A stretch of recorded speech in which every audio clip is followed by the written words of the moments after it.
lucky to live in a country where there's plenty of food, but it takes huge amounts of land to grow it, so we need to make the most of the food we have rather than destroying more forests to make more room to grow. We're doing lots here at Chester Zoo to reduce our food waste, and you can do your bit too by using up the food at home to make new meals, like using overripe bananas to make some delicious banana pancakes. Before I show you how to do it, here's what you'll need.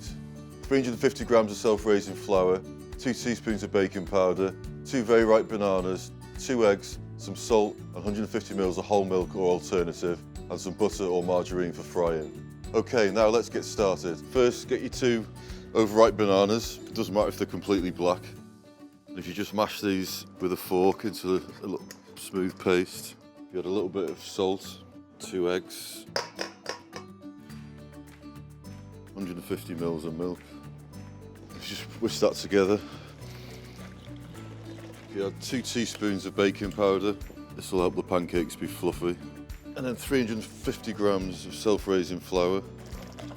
Whisk everything together to create a smooth batter. Now melt a bit of butter in a large pan on a medium heat. Add 2 or 3 tablespoons of the batter and cook for several minutes until you see small bubbles like these appear on the surface. Flip and cook for 1 or 2 minutes on the other side. You just drain your pancakes on a bit of kitchen roll when they come out of the pan just to get any excess butter off them.